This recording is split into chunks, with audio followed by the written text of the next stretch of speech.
Thank you. Um, Now I move on to the adoption of the agenda. Is there anything to change on the agenda? And if not, I will take a motion to adopt the agenda.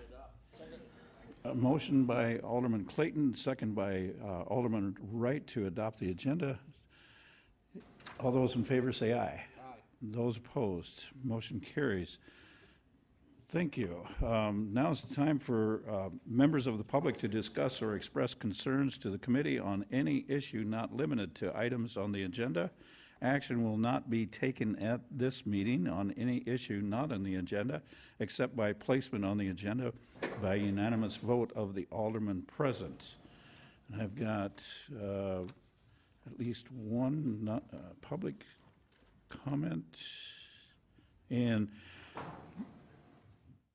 yes, one public comment period from Mr. David Smith. If you will come forward, and if you're welcome to use the microphone on the podium over there to our right, your left.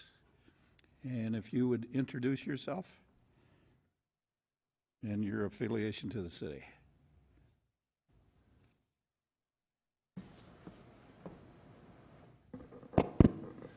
Thank you. My name is Dave Smith, and I reside at 1309 12th Street. Some of you on the panel might recognize me from a couple of years ago. Mr. Roberts, thank you. I'm here on behalf of the people that live on the west side of the 1300 block on 12th Street. 2 years ago, we went through an agonizing summer trying to prove that 12th Street actually belonged to the city. Mr. Lundeen finally agreed that it did, and we moved on beyond that point. My concern right now is that the city is kind of in a little bit of a situation here with public safety. The road grade on the 1300 block is not within city code, and for 2 years now we've kind of hoped that the city would contact us or let us know if there was a plan or if we're going down the road on this, or if you'll just hope we're all die off. I could not get a public or a department head to call me back after I met with him 5 weeks ago. So we're kind of at a standstill up there. I would like to know if you think I'm out of place by asking the council if we can take this one step farther and try to bring this up to grade so we don't roll a FedEx truck or a UPS truck or something else off that road. The safety issue was my biggest concern. The city code, bringing it up to standards, was the other issue. And the lack of professionalism from the department heads downtown not calling me back or at least giving me an idea of where we're going, I thought was unprofessional. I would entertain a question or two if you had them. Otherwise, I'm not sure where I go from here. I've tried the chain of command and I'm not getting very far, so I'm putting this in your hands now, and like I said, I'd entertain any questions. Thank you, Mr. Smith. I do have a couple of council members that do have questions for you. This is not on the, I just want to make sure everybody understands this is not an item on the agenda. No, sir. So at this point, I need a motion to include this item on the agenda, and we need a unanimous vote if that's the desire of the committee to place this as an agenda item. Could I interrupt for a moment? Yes. I would just as soon keep this in-house if we can. I don't know as we need to do this. I just am kind of at the end of my rope by not getting any contact. The chair will recognize Alderman Wright. I have a suggestion. David, so you know that all local streets are basically paid for by the adjoining property owner, whether it's a subdivision, the lots pay for it, and so forth. Are you the neighbors on the west side of 12th Street willing to enter into negotiations with the city for an assessed project, and the city may participate in some of the funding, I don't know, to build that street to standards? Are you willing to do that or discuss that? Well, yes, I think we would be willing to discuss that, yes. And I think that's where it should go. Okay, agreed. Jerry? I'm sorry, I'm not chairman. Do you have a question for Jerry? No, I'm sorry, I was Okay. going to turn to him. No, I see, no, I've said what I wanted to say for All now. right. Alderman, let's go to Terry Walterstorff first. Mr. Walterstorff. Thank you, Chairman. And I need to publicly apologize to Mr. Smith. I do recall you did leave a voicemail for me a couple weeks ago. I actually listened to it at my house the evening you sent it, and I forgot to flag it for follow-up the following day, so I apologize for not getting back to you. And I did meet with Mr. Smith several weeks ago in my office and had offered to set up a meeting and go out on site with some of my staff, Donnie Brumbaugh and Dale Tech, and take a look at it. Look, the fix is not easy, and the fix is not cheap, obviously, because there are definitely some great issues there. So I will certainly offer to set that meeting up here in the next week. Mr. Brumbaugh's out this week, I believe, but next week we could meet, and I could certainly report back. If you give us about 30 days, we could put some cost estimates to some of the stuff we need to do, and I can certainly bring it back as an item on a Public Works agenda and let Mr. Smith know what date that's going to be on the agenda, and we can kind of move forward. Yes, agreed. Alderman Roberts. Thank you, Mr. Chair. And it's unfortunate it had to come to this, Mr. Smith. I remember this pretty vividly. You live awful close to my dad, so Yes, sir. it's one of the reasons I remember it. Terry took care of most of my questions I was going to ask. I just wanted to chime in and say you can always call your council people if you're having a problem. So even if they're not in your ward. Okay. All right, thank you. Thank you. Alderman Estes. Thank you, Mr. Chair, and I have been up there, and I'm one of them that dropped the ball. I think about 3 weeks ago, I asked Terry Waltersdorf if I could have permission to go seek Mr. Brumbaugh and walk, because I had an idea, because, you know, part of what you've said, it's with the grades, I don't think you'll ever build a road that'll meet city specs. I mean, that's just an impossibility. Can we make it better? Yeah, but paving it with those steep deal, I mean, so I would like to be included if I could, Terry, when you guys meet up there, because I did have a couple ideas. Anyway, thank you. Thank you. And we don't need a motion or anything like that at this time, so we just want to acknowledge here that you brought forward this item, and thank you for bringing that to our attention as well.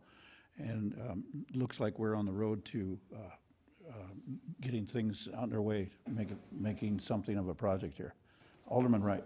To officially put closure, we'll get a report back from Public Works, plus or minus 30 days of possible resolution. Okay? Thank you. Thank you, gentlemen. Again, thank you for bringing it to our attention. I do not have any other speaker requests for a general public comment, so now we'll move on to the consent items. Items 1 through 22.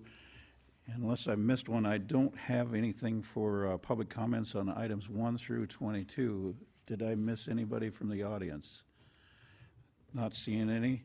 Now's the time we're going to remove items from the consent calendar, and we'll vote on the remainder of the consent calendar. And I'd like to poll number 4 and number 5. Is there any other items that need to be pulled from the agenda? Not seeing any. May I have a motion to adopt the remainder of the agenda?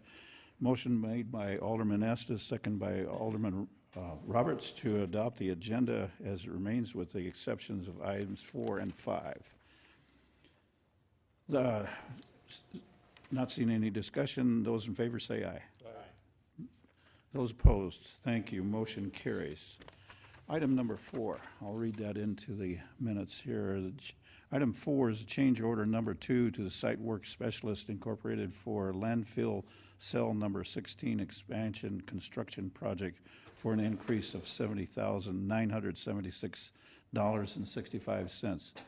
If I may start the conversation off and direct my question to Public Works Director Terry Walterstorff, can you elaborate for us a little bit further on the increase amount on the cell 16? Yes, I can. Thank you, Chairman. Yes. Essentially, the main two things are happening here. We're actually kind of killing two birds with one stone. We're actually looking for a better soil location for what I would call a soil layer that goes over the composite liner that we have in this new landfill cell expansion. It's basically a PVC plastic HDPE liner that's going in, and soil has to meet a certain permeability over top of that. So the best soil that we have or that we want to get to has about 15 feet of overburden. In other words, additional soil over top of it. So we're going to pay the contractor to remove that additional 15 feet to get to the proper soils. In the meantime, we're going to use that 15 feet of soil that he's moving. We're going to have him place it as interim cover over cells 13 and 14, which we are in the process of closing. So we're kind of able to kill two birds with one stone here. And the $70,000, most all of that is due to this extra dirt work that we're doing. Just relocating the dirt is primarily the primary expense that we're That's incurring. correct. And in the process of doing that, we're also getting our interim cover over those two cells. Okay. Is there any other questions from the council members on this item? Not seeing any. The chair will entertain a motion to approve. Move to approve. Motion by Alderman Estes, second by Alderman Roberts to approve the change order increase. Those in favor say aye. Aye. Those opposed, motion carries. Item 5 is a Horseman Pool Replacement Project, estimated cost of $6.8 million. If I can start the conversation with Parks Superintendent Mr. Bigler, if you could answer maybe one or two questions on the increase on this amount, just to kind of, I'll say, clarify the intent for the increase. Yes. The good base afternoon. price is 6.8 million, and we're increasing that from, help me, is it $1 million increase? At the last council meeting, $1.5 million was allocated from the undesignated funds in the Vision Fund for this project. Can you elaborate on as to what that $1 million is, 1.5 is going to get for us? Well, it essentially was due to the level of detail of the design. Now that the designs are complete, it was our estimates were much more accurate from the original estimates in the Vision Fund application. So this will include the new Horace Mann Leisure Pool, the pool building, the parking lot, stormwater work, and landscaping. Thank you. Any other questions from the council? Alderman Roberts. Thank you, Mr. Chair. Thank you, Jeff. I don't see this as being anything that probably is out of the ordinary. When we allocated that money from the Vision, we just took two pots of money and hoped we were going to have enough money to cover both pools. I think there was a lot of us that knew that we were going to come up short, and just luckily we have enough money in undesignated cash to cover it. So anyway, thank you, Jeff, for what you're doing. Thank you, and we're on time and on schedule with this project. Thank you. Correct. Thank you. Not seeing any other discussion, the motion is to approve the estimated cost of $6.8 million. Those in favor say aye. Aye. Those opposed, the motion carries. Thank you. Moving on to items 23 to 27, now we'll open up for public comment. And usually what I do is go through the public comments that are for or as proponents for an item, and this item is number 24, and I'll read that into the record. as well is the Destination Rapid City request to reconsider downtown parking lots. If I may, just not in any particular order here, Mr. Wade Lambert, if you'll come up to the microphone, introduce yourself, and tell us your affiliation with the city. My name is Wade Lampert. I live at 911 Clark Street. I'm the general manager of the Hotel Alex Johnson, and I'm just for this additional parking. We have roughly 150 employees at the hotel in the summer months, and out of that 150, we'll have probably 40 to 50 working during the daytime. A number of them live downtown. A number of them take the public transportation, but we still utilize the parking garage for our hotel guests and employees. I have roughly 78 spots in the parking garage that we currently lease, and this additional parking that's being proposed would be a benefit for our employees mainly, with the daily shuttle to and from downtown, and then that will just free up more parking for my guests. So, Thank you, Mr. Lambert. thank you.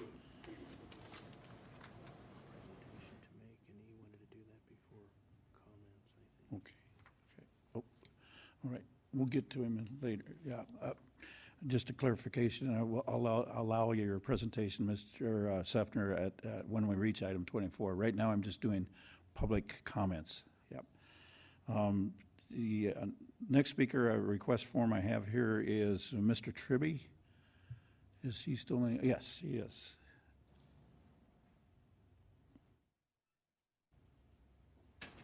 If you'll identify yourself and your affiliation, please. Dan Tribby, I'm General Manager of Prairie Edge. I'm also the property manager for the shops at Main Street Square. And I would like to speak in favor of this additional parking lot that end up on the corner of 8th and Omaha. Just the need for the parking on the west end of downtown, has been discussed in great length, and I think the folks that work parking here in Rapid City are pretty well aware that that is what the need, just basically from the waiting period for the paid parking.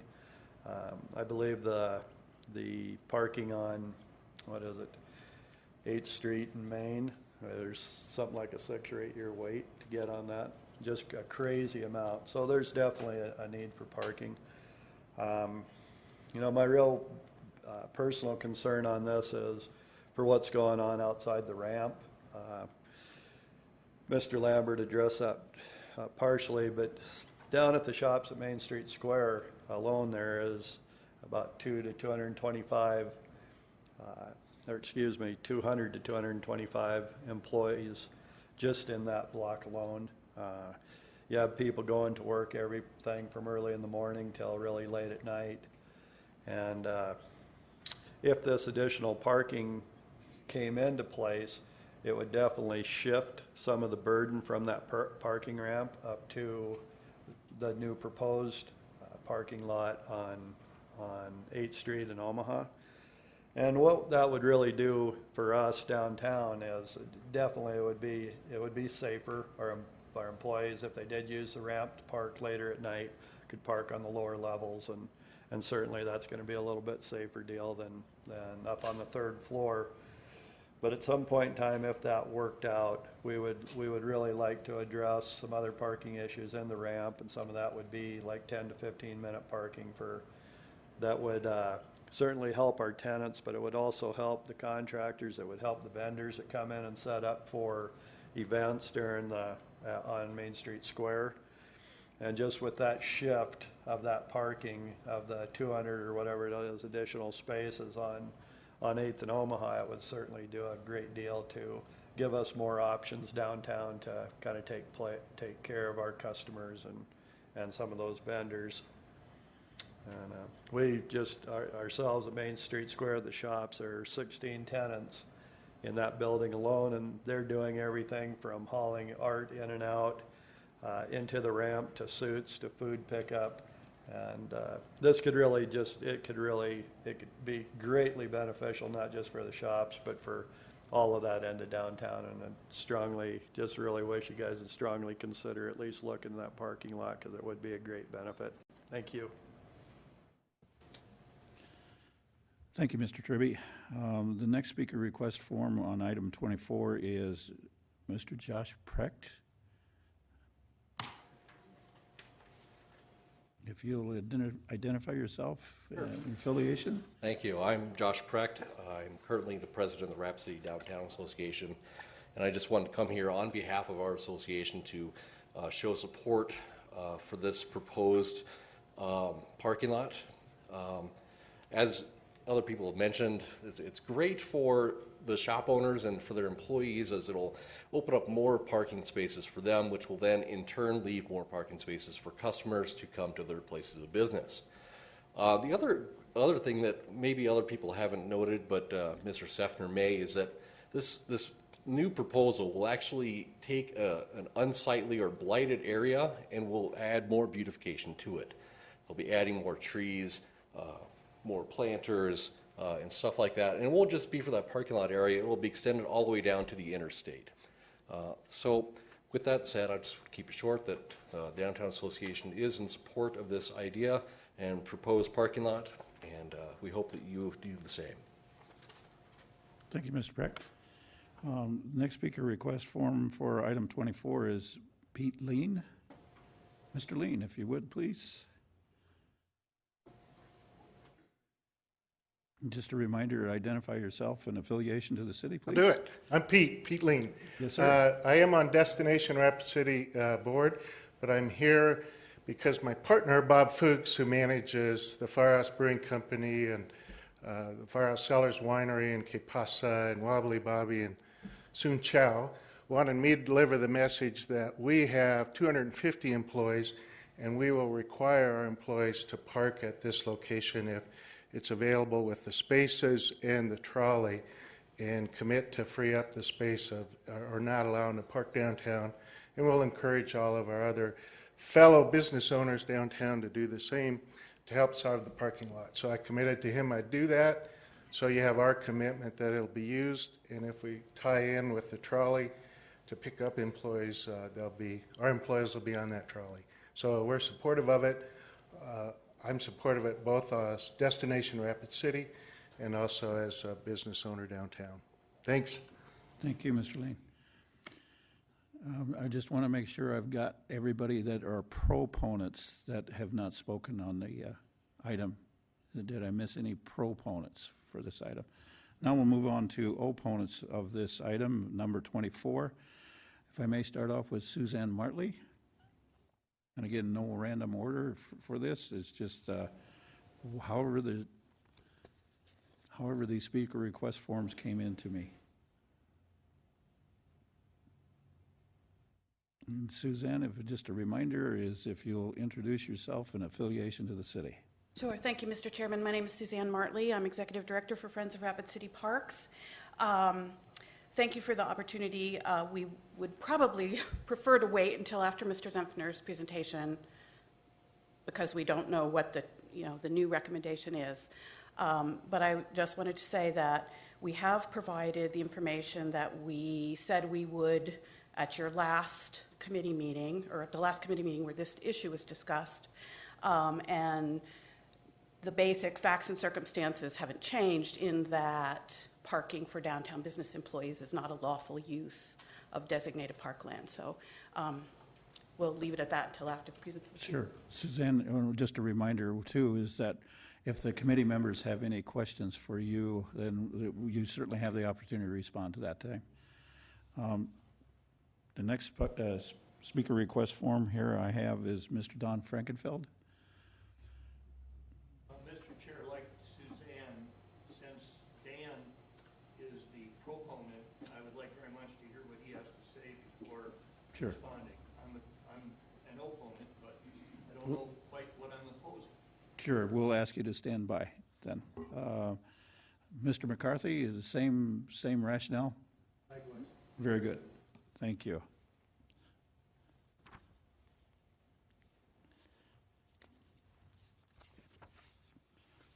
We'll go down to item number 23 is a request for clarification of charges for property cleanup at 105 Quincy Street by Mr. Doug Grothy. Are you here, Mr. Grothy? Would you come to the podium, please, and identify yourself?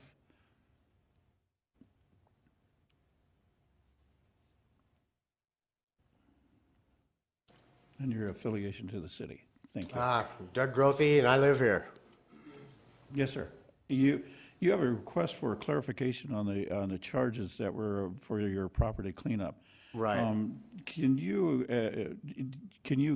explain to me what you're looking for as part of your clarification? Well, I cleaned my property up, and I don't own a pickup truck, so the only thing that was left was yard waste from the blizzard. A bunch of my trees got hurt, and that.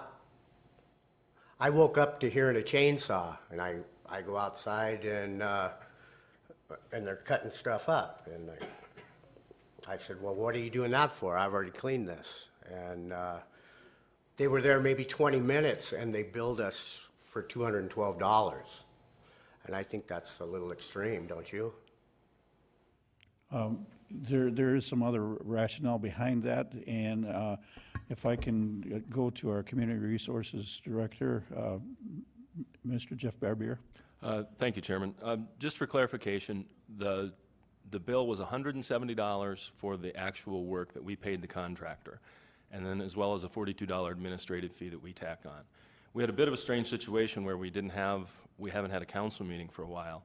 So Mr. Grothy's bill was actually due around the 1st of April, I think on the 1st of April, and so he didn't have a chance to come before council to make his case.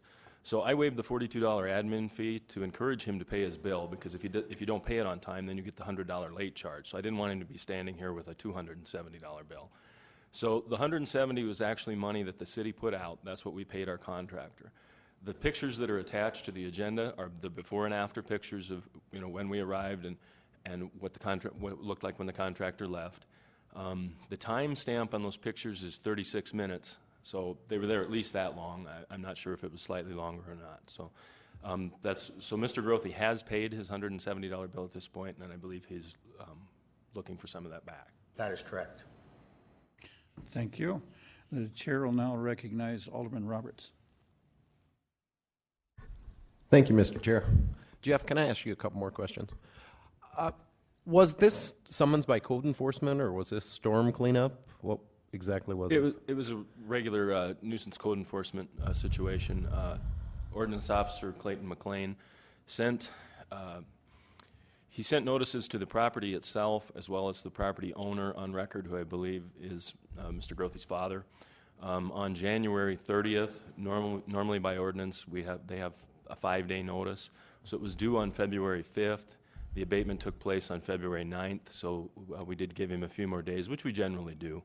And certainly if people ask us, that they're going to have a pickup by next weekend or whatever, that we'll certainly work with people. But in this case, we hadn't heard from either party that we sent the notice to, and so 4 days after the notice had expired, we abated it.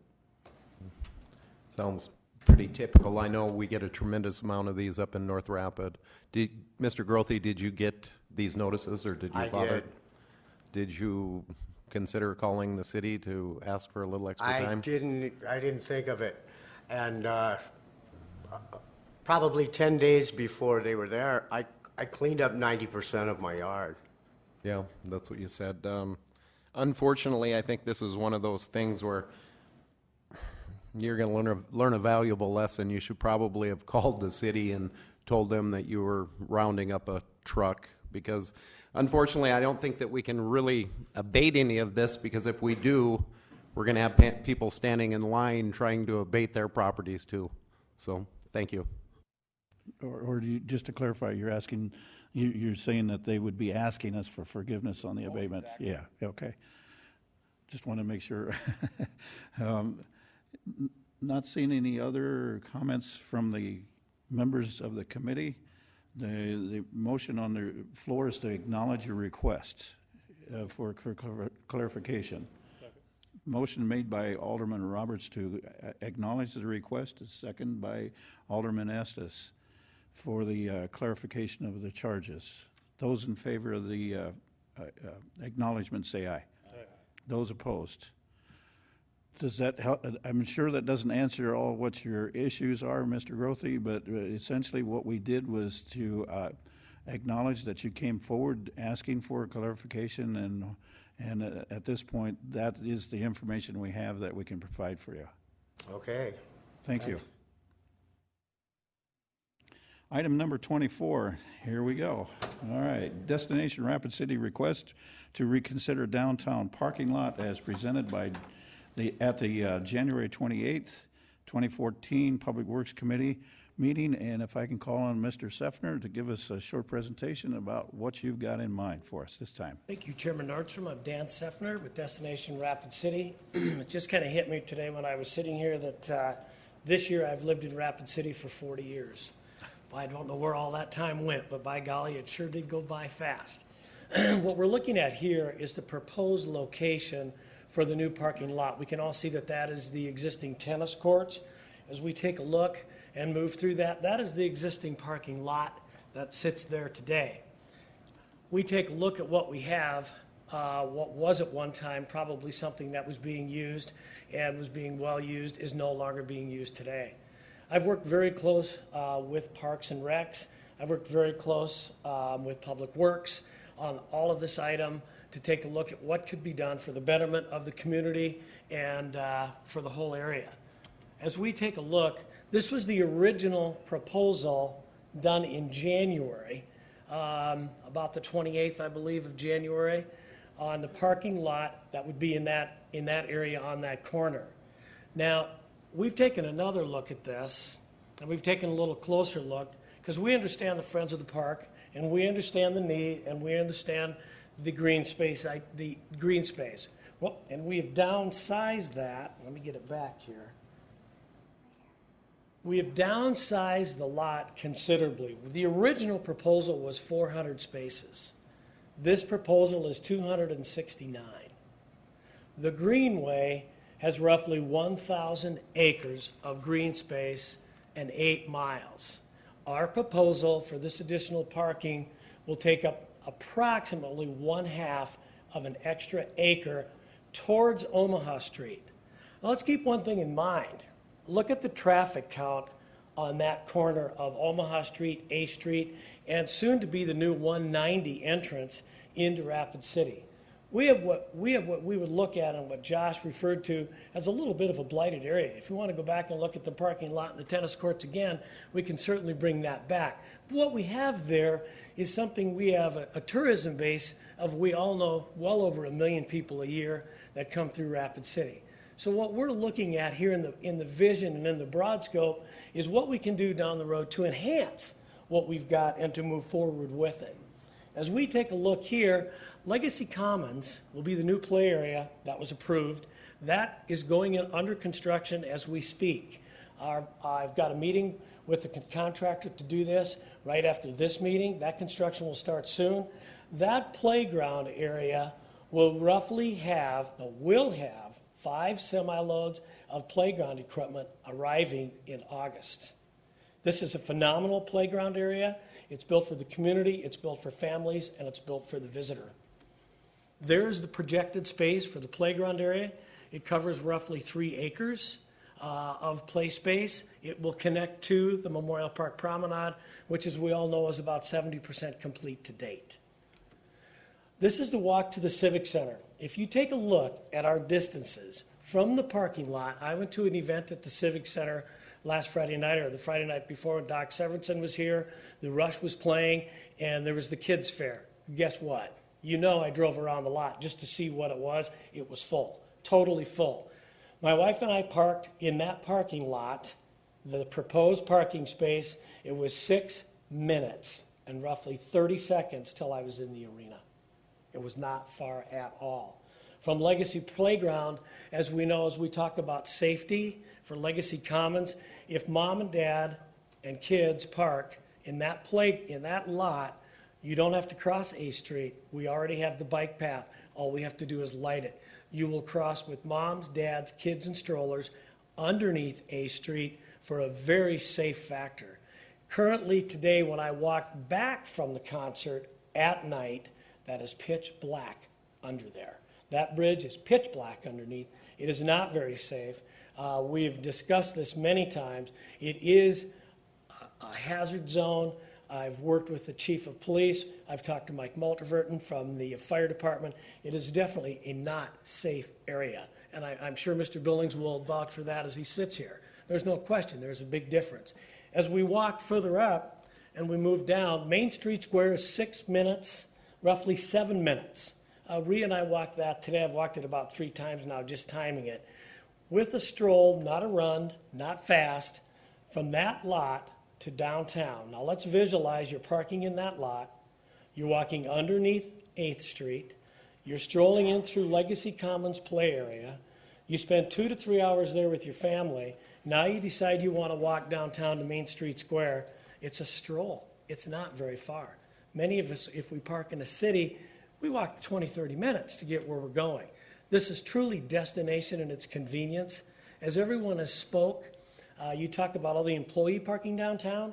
Employee parking's always been an issue.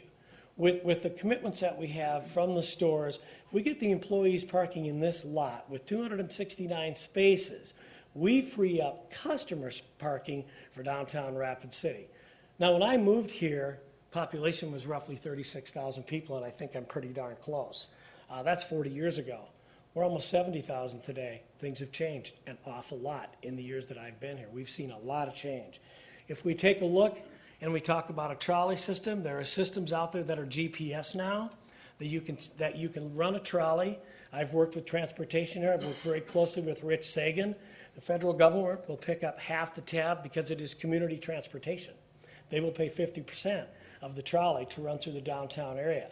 We've also considered and worked closely with the Civic Center during major events. Their trolley could run from this parking lot to the Civic Center to catch the overflow.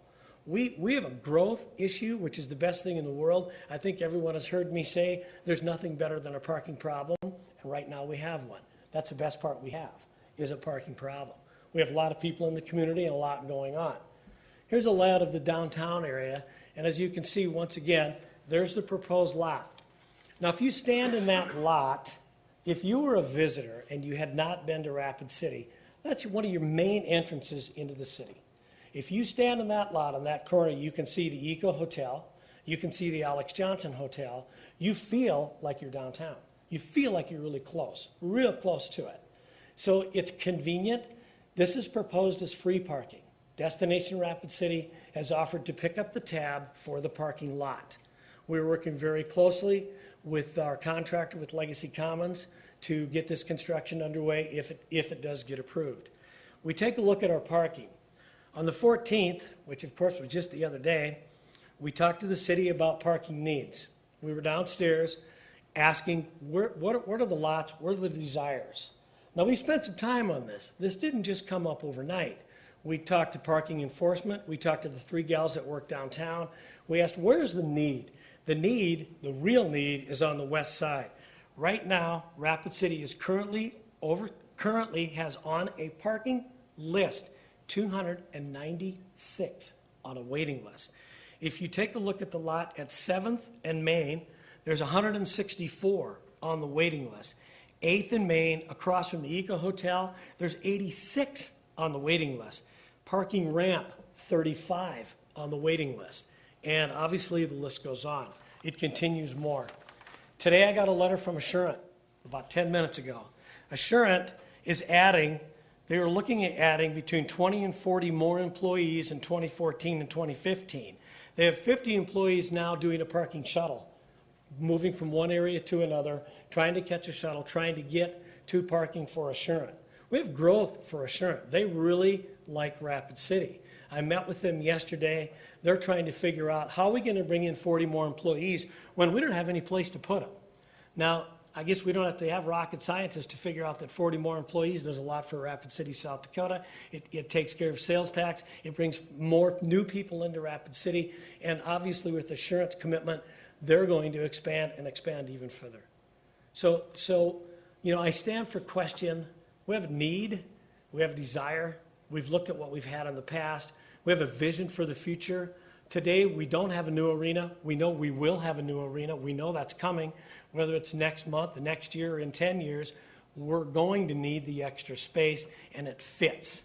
We're not burning up a lot of green space. We have an area right now that, as you can see, looks a little rough. If you come into Rapid City and you look at that, you go, what is that? We know it's a teen turnaround. I'm one of the first to have teens. I know what it is, been there with them.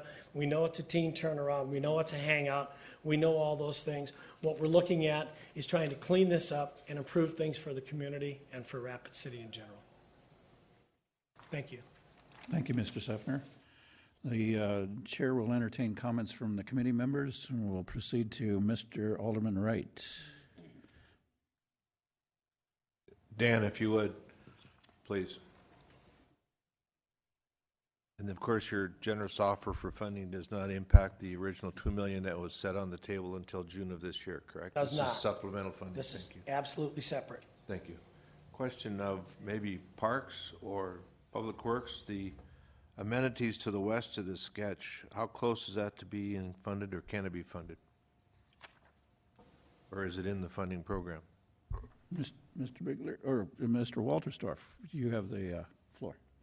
I would say currently it's not in any current funding program. Certainly the city's cost share, we have not really researched the location where we would go for some of these. We were waiting for some direction from the council first. The operating cost for the shuttle or the downtown trolley, that would be incorporated into our transit budget. Of course, we would need to increase our budget for 2015. Our estimated cost, our net cost after we get reimbursed from the federal government would be about $65,000 a year. But we really have not pinpointed where the funds would come for the additional beautification and the other landscaping work. And one more I want to add then, is the I-190 project for DOT, or is there any stormwater management improvements scheduled from that to be incorporated at this location? Mr. Walterstorff. Yeah, the stormwater improvements are actually on the other side of the interstate there, so they're on the west side. But the ones here north of the creek. Okay, the ones shown here are not part of the DOT project? That's Okay. correct. I would sure like to see some discussion between now and Monday, or as soon as we can, about the feasibility of putting a package together if we can. Just food for thought. Interesting. Might as well finish the job if we Any- can. I'll leave it at that. Thank you. Thank you, Terry. Thank you. The chair will recognize Alderman Roberts.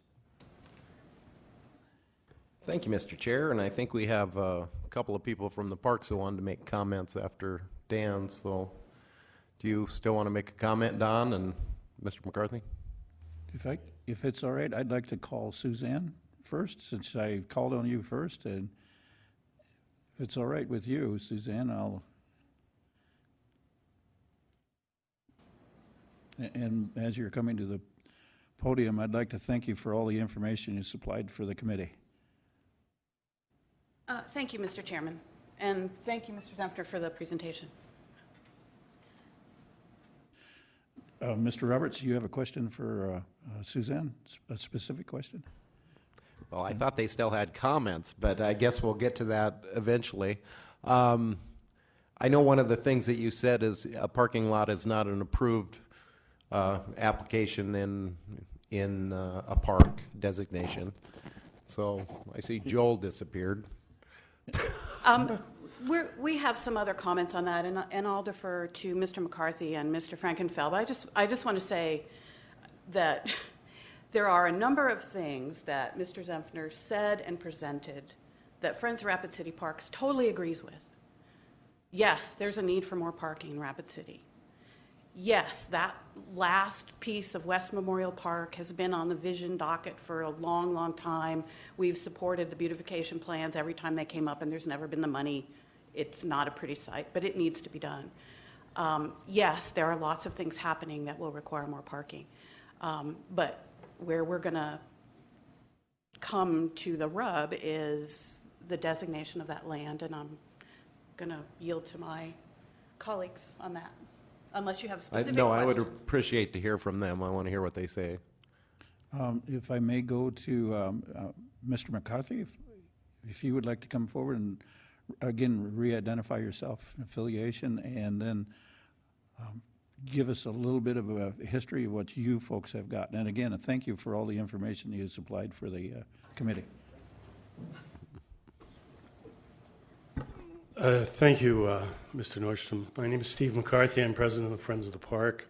We've been an organization here for 8 to 10 years, and our mission is to preserve and protect and promote the parks. And we, as Suzanne said, we recognize the need for parking downtown, but we also recognize what the Chamber of Commerce calls the silver ribbon through Rapid City, and that is this wonderful parkland.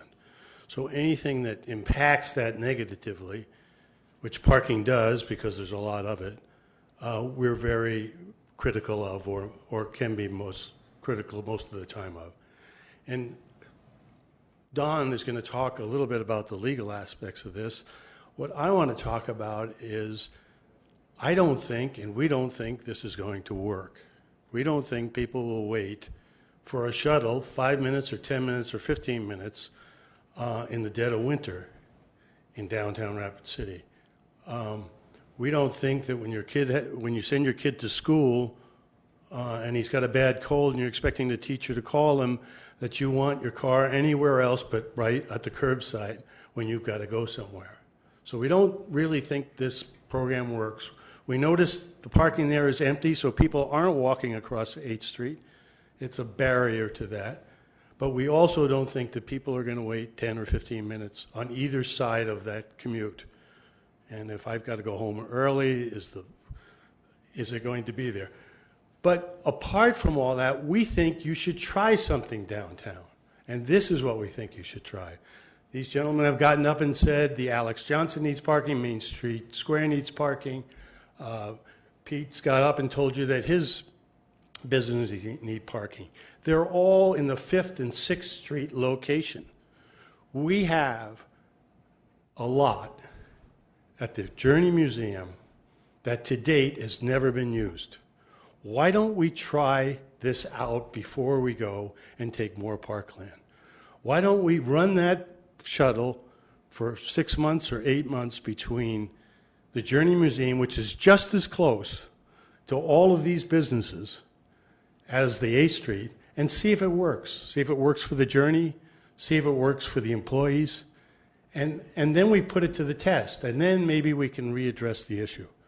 But just to go out and put more parking on the other side of the Great Wall of Omaha that no one will cross, and expect the people to use it, we don't have to do that until we can test it with some existing parking lots, and that would be our recommendation. Thank you very much. Thank you, Mr. McCarthy. Mr. Frankenfeld, have you got any additional comments? Has there ever been a time when I did not? You know I didn't need to ask that question, but just to be courteous. Mr. Frankenfeld, just a reminder to introduce yourself and your affiliation with the city. Thank you, Mr. Chair. My name is Don Frankenfeld. I live in Rapid City. I'm a member of the board of the Friends of Rapid City Parks. Although part of my comments will deal, I think, with a possible referendum.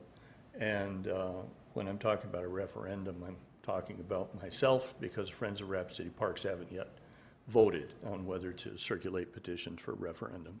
I think the likelihood is extremely high that they would do so. Like Suzanne, I agree with a whole lot of what Dan said and the others. Dan is a wonderful speaker and a wonderful salesperson. And I think he has clearly articulated a need with which I think everybody agrees, and that is we need parking in Rapid City. The solution he offers in this case is one of expediency, and it desecrates, and Dan does not like the use of that word, I know that. It's the right word. It desecrates a memorial park, or a park that has been essentially dedicated to the 238 people who died here about 40 years ago, 41, I guess now, just before Dan arrived. We can't do that. And when I say we can't do that, I mean that literally. There will be a vote on this issue. I would urge you to think about when that vote should occur. I think it's possible, if you vote yes on this proposal, that you could schedule the vote on the same day as the general election for the city in June. If not, it will require a special election. It probably won't be the only special election, and that's going to create some, I think, some logistical problems. So I would just urge you to think about that. And why do I say it will need a vote? Here's the statute. Purposes for which acquired land, this is parkland, can be used. The lands which may be selected and obtained under the provisions of this chapter, it's the park chapter, shall be used solely for parks, parkways, that's not parking lots, parkways and boulevards, and for public libraries, museums, and art galleries. That doesn't describe in any of its aspects what Mr. Sefner is proposing. It is possible to change parkland. That must be done by a public vote. This is statute also, not ordinance, South Dakota law. Change of use of lands authorized by election. A change of use of such lands may be authorized by an affirmative majority vote of the voters of said city voting at an election on the question of such change in use. A vote is required if for some reason there should be a rationalization that this is really a legitimate park use, even though we've had plenty of testimony that that's not the reason to do it. Dan has talked about some of the ancillary benefits that the park would enjoy. That's fine, but that's not the purpose. You don't have a trolley going to downtown Rapid City to facilitate the park. If there's some, I think, very strained and ultimately not very honest argument that the statute for some reason doesn't apply and that a vote is not necessary, there will nonetheless be a vote because I believe there will. I'm committed to circulating petitions and putting this on the ballot. I don't think if it's done by referendum, it can be put on the June ballot. I don't think there's time for that. I think there may be time for you to put it on the ballot if you vote affirmatively. I hope that doesn't come to that. I hope you don't do it. But the law is not on your side, gentlemen, and I think that is going to make it extremely difficult to use this particular purpose. Mr. McCarthy's idea makes great good sense to me. The parking lot is there. It is for the most part unused at the Journey Museum. Why not try it? Why not see if people are willing to put aside whatever inhibitions they have and get on the bus, the trolley, and go to downtown Rapid City? If the need is there, which I think it is, I'm not sure this will serve that need. If the need is there, the Journey experiment, I think, will provide facts for people on both sides of this argument. Thank you, Mr. Regenfeld. I just want to remind the panel, the committee members, that this is just a request by the Destination Rapid City for us to reconsider the motion that was delayed in January 28th. And so just a reminder that this is just a request, so what the speakers are putting forward in front of us, all of those facts and considerations need to be taken into account and probably turned into staff for if we are going to proceed to the next step so that these questions can be answered at that time. Just a couple of thoughts for the committee members. Mr. Oh, you have the. You still have okay. floor. Sorry, Thank you very much. Sorry, John. I didn't see your lights. Joel, I got a question or two for you. Is there any legality to us being able to say we want to build a parking lot on there? I mean, what Don just showed us, how, in your opinion? Well, I don't know if I'll express my actual opinion in open session. I will say that there is some precedent for it here in Rapid City. I mean, obviously, all the parks have, or most of the parks have parking lots in them. The question is really, if a parking lot, part of the motivation is to provide parking for downtown, does it still fit within that park use? I mean, obviously, the parking lot is also going to be a benefit to the park. People wanting to use the park could use that parking lot and have access to the trail system, to Memorial Park. I know in discussions with Dan that one of his considerations is that the Legacy Commons they're building really doesn't have a parking lot at this point, and this will likely be the closest parking lot to it. So people using that facility within the park would use this parking these parking lots as well. I would point out that the city has previously approved 3, at least that I'm aware of, shared parking agreements with private individuals and businesses, including Mr. McCarthy, where they were allowed to construct a parking lot on city parkland, which their customers and employees use during the day, but which the city allowed because it benefited the parks and access to the park. In the case of Mr. McCarthy, it was adjacent to the disc golf course on Jackson Boulevard, which didn't have very good parking facilities, so it increased access to that facility. The parks director at the time, Jerry Cole, thought that was a win-win, and then it provided that building with additional parking that they needed, because otherwise they would have not had sufficient parking. I believe Evans Orthodontics has a shared parking agreement by McDonald's on West Boulevard, or on West Main, where they built a parking lot that their customers and employees use during the day, but which park patrons use on the evenings and during the weekends. And then also the current Aberresc Law Office, I believe, also has parking area on parkland under a similar. So I think the precedent has been set. Certainly, if someone wanted to challenge it legally, they could make the argument that it is not a permitted park use. And I'm unaware of a court having addressed that, and it would be difficult for me to give you a specific answer on how a court would judge that. Thank you, Joel. Jeff Biegler, can I ask you a question now? Mr. Biegler.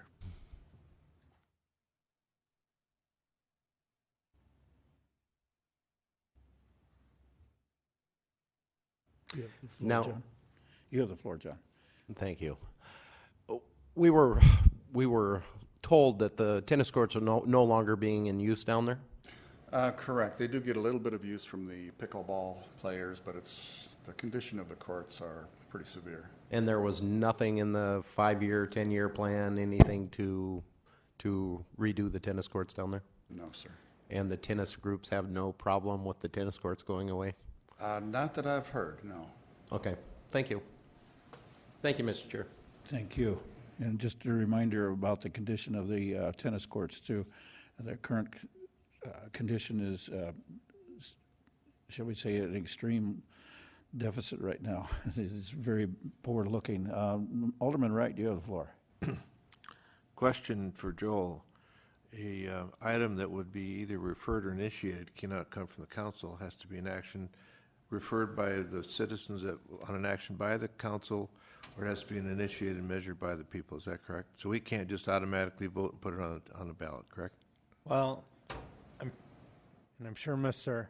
Frankenfeld will correct me if I'm wrong, but I think what he was getting at is if you move forward with this, what you need to put on the ballot is removing that land from the parkland, which if you were to decide, he's absolutely correct, if you were to say, we are going to undesignate this as parkland, it would require a vote of the municipality that you could put on the ballot, which is what I took him to be saying is the action. You would be acknowledging that this is not consistent with the park uses by taking this action and declaring that this land was no longer parkland, which would require a vote. And then saying further, if you choose not to do that, if you find that this is consistent with park uses, so you leave it in parkland, which I believe would be everyone's intention if you do move forward with this, then that either he or potentially Friends of the Park would circulate petitions and then refer the issue. Does that answer your question? Yes. Thank you. The chair will now recognize Alderman Clayton. Thank you, Mr. Chair. First, I'd like to make the motion that we forward this to the council without recommendation. There's a lot of discussion here, and there's going to be a lot of discussion that's going to repeat itself out of necessity, and I'd like to maintain the floor, if I may. Certainly, the chair will recognize the motion as to send to council without recommendation, and seconded by Alderman Wright. You still have the floor. And I do have a couple of questions. Dan, if you don't mind, sir. The footprint of what you're proposing to be paved as parking lot, how does that compare to what is currently paved as parking lot, excuse me, and tennis courts? It's approximately a half an acre extra land. Okay. is what we'd be using. Approximately 1/2 acre, a little bit less. So I for all get the practical exact footage, purposes. But for all practical purposes, it's under 1/2 acre. Okay, and this might be an unfair question for you. Do you have any idea when that parking lot and tennis court was built? You know, I was wondering that. I figured there was probably some people here. I would bet you Lon could tell us. I just happen to think Lon might know.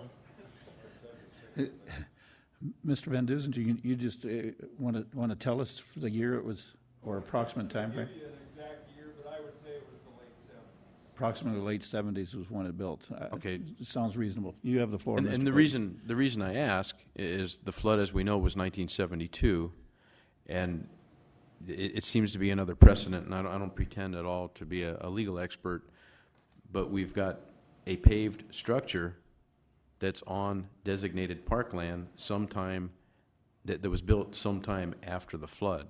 So, again, it looks like in an effort to protect the parkland, it means reverting back to something pre-flood. I guess I'm just a little bit confused as to where we are in terms of the legalities. And I'll just leave it at that I'm confused. Thanks, Dan. And I'll yield the floor, Mr. Chair. Totally appreciate your position, Alderman Clayton. Let me jump to Alderman Estes at this moment. You have the floor. Thank you, Mr. Chair. I appreciate Alderman Clayton for making that motion. I'm going to support that. I was going to make that motion myself. I think it's reasonable to send this to council at this point in time with the information we have without recommendation. There's a lot of debate. But I'm going to support that. I'm in favor of this parking lot, and I respect the Friends of the Park. You know, you got an issue. You got flood is one thing, and I've said it several times. You don't have to do much background into my history to know what the flood means to me. And then we have a park issue, and it's very clear where they're drawing the line in the sand, and I respect that. But when I look at that location with the hard surface there is, and we're adding about 20,000 square foot of hard surface, and it's towards Omaha Street, and we may have a project that can get the help with parking, help solve some beautification issues. You know, short of it being illegal, I'm on board, and I just that's where I'm at, and that's I yield the floor. Thank you. The chair will recognize Alderman Wright again. It would help me in the deliberation of this issue if we had an idea, ballpark, what it would cost to make the improvements on that parkway west of, and I've calculated roughly about 5 to 6 acres. Is there a way of coming up with a number? It's 1 million, 100 million, 10 million. I'm just saying numbers. Is there an idea we could have an idea what it would take for an investment to get this project finished from Mount Rushmore Road to I-190? If I may direct that question to Public Works Director Terry Walderstorff.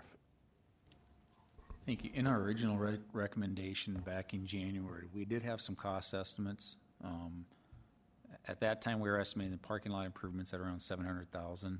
Granted, that layout has changed a little bit, but I think the park improvements, we were looking at right around $700,000 for the park improvements too. So it is a substantial amount. Keep in mind that some of that could be phased in. If you look on that proposed drawing that they had, a good portion of that is the stormwater detention and stormwater quality work that would need to go in there. That could always be done at a later time. Certainly, I think you would for sure want to do the beautification work that's up along Omaha Street and along I-190. I think there's a possibility of phasing some of it in. I just don't know that we're going to be able to locate $700,000 of money for beautification improvements right now. Okay, thank you. That helps. Thank you. Not seeing any other questions or comments from the committee. Proceed to the vote is to take this item to the full council without recommendation. And those in favor of the motion, say aye. Aye. Those opposed, thank you. Motion carries to take to the full council. So folks, we'll see you again Monday evening, this next Monday evening. Next item on the agenda is the Canyon Lake project. Mr. Everett Hoyt.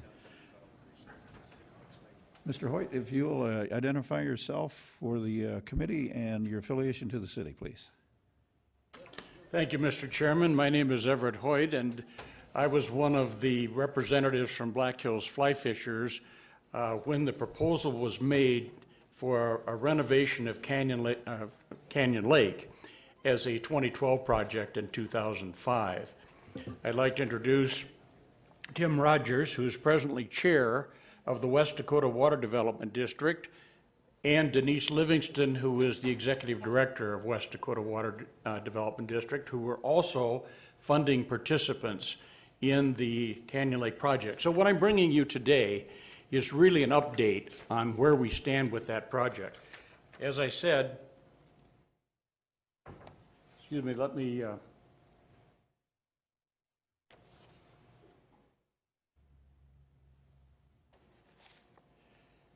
there we are, and I think that this material had been provided to you as a part of your packet in preparation for the meeting.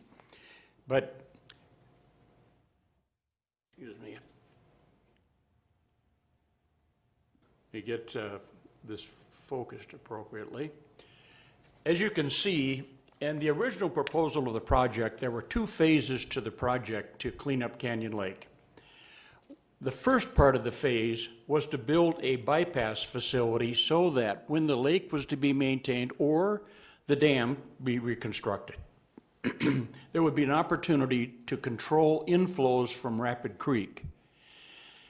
When the lake was last cleaned out in 1995, there was an incident which led to the flushing of some silt downstream. And it resulted in the levy of a fine against the city of Rapid City by DENR. And so the attempt here was to provide a facility in the lake such that the lake could be cleaned out without risking that discharge of silt downstream. So in phase one, it was to build that bypass facility, and that's kind of engineering speak for a pipe that goes from the inlet at Canyon Lake. And the Rapid Creek is put in a pipe at the inlet and piped into the water system that flows through Canyon Lake Park and then ejected downstream of the dam. So it's a way then to control those inflows so that the lake can be accessed during maintenance. The second part of the project then, the 2005 project, was then after the bypass facility was completed to go ahead then and remove the accumulated sediment that had accumulated since 1995 when the lake was last cleaned. So the first part then has been completed. The bypass facility was built several years ago now, but the cost was a little more substantial than anticipated at the time. So as you can see, and I've not confirmed these numbers with Terry recently, but the cost of the bypass facility was in the neighborhood of $760, as you see there. On that basis then, and it was funded with $400,000 from South Dakota Game Fish and Parks, $340,000 approximately from the city of Rapid City, and $20,000 from Black Hills Fly Fishers, leaving about, Terry, $60,000 in that account, as I recall my conversations with Terry's predecessor. As a part of the renovation of Canyon Lake Dam, the city bid the removal of sediment for 11,350 cubic yards. So the cost of that was funded then, or is to be funded. The work has not been done. It would be done in conjunction, as I say, with the draining of the lake for the renovation of Canyon Lake Dam. But essentially that part of the silt removal would be funded with the $100,000 that West Dakota Water Development District had earmarked for silt removal, and $32,000 was to be funded by the city of Rapid City. And I take it, Terry, that that's about the amount remaining in your 2012 account for this project. That's my understanding. However, and I'll move to my second slide in just a moment. However, that will not provide for an adequate, I'll call it, removal of sediment to make Canyon Lake really usable again by the public. We have an opportunity to do this only, of course, when the lake is drained. And history tells us that the lake is drained every 10, that's optimistic, or 15 years or so. It was last drained in 1995, and so here we're going upon nearly 20 years of accumulation. And so the timing of this project is critical in that it be done at the time that the dam is renovated, or we're likely not to have another opportunity for 10 to 20 years.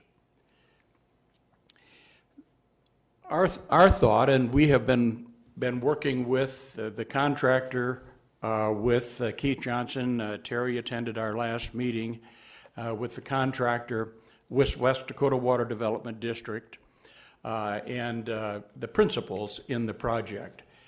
And essentially, what we're proposing is that adequate sediment removal would be to take another 8,500 cubic yards from Canyon Lake. There are total, as the slide indicates, FMG Engineering has determined that there are 35,000 yards of accumulated sediment, in Canyon Lake. Our proposal then would be to increase the 11,350 bid by the city by another 8,500, or about 20,000 cubic yards. To do so, it would require about $260,000. And the reason there's an about there is that in the bid by the city, the subcontractor bid $11.65 as the cost for removal per yard, or that's in the overall scope proposal. And so there's a question now, is that those are old numbers. Of course, there was a delay due to the last October's storm.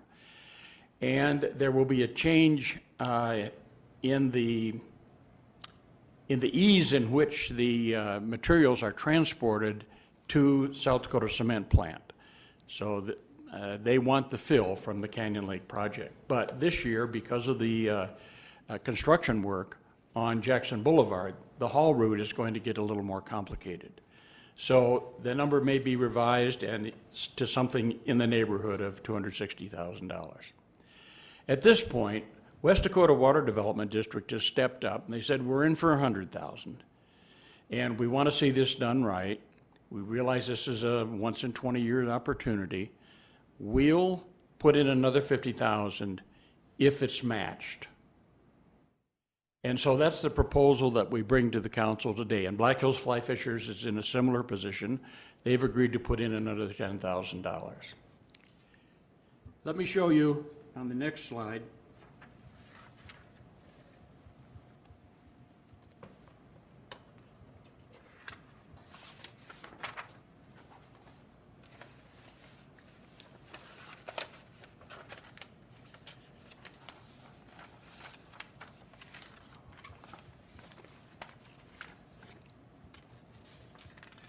Excuse me just a moment, I seem to have lost the slide. Here it is.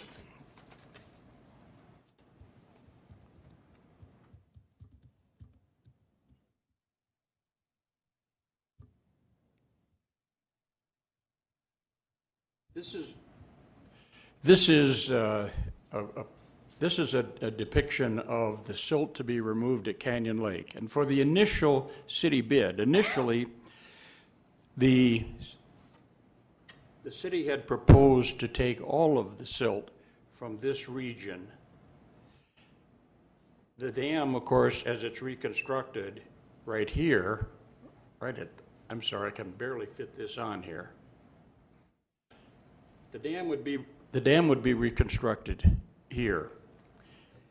And a cofferdam, Terry tells me and Keith tells me, will have to be built in approximately this area. Oh, wonderful. Thank you. A cofferdam will have to be built in this area in order to build the new dam behind it. So there's really little alternative but to remove the silt that's shaded here. The city is now then considering changing the location of the removal of the silt in its original bid, such that it would be done in an area which the public accesses more frequently. Well, it can access. And that's the other shaded gray area. So the area that we're proposing for the additional funding would be that shaded in yellow, which is the area along the walkway, the shoreline walkway to the north side of Canyon Lake, into the area immediately south of the island. And those are the areas that would be really used by the public or viewed by the public. As you know, we have quite a vegetation problem in Canyon Lake. That leaves in the white shaded area there 15,000 cubic yards which are untreated, which will remain in the lake simply because funding isn't available.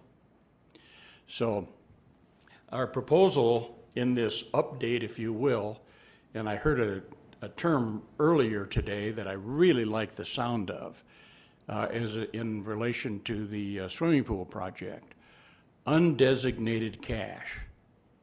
So I'm not certain if that's the appropriate source, but nonetheless, our proposal is on this project, which has been fully vetted by the city and funded by the city, that we'd like to ask that the project be augmented to the extent of $50,000 to $60,000 in order to provide for silt removal, which will make the lake much more usable and attractive for the public.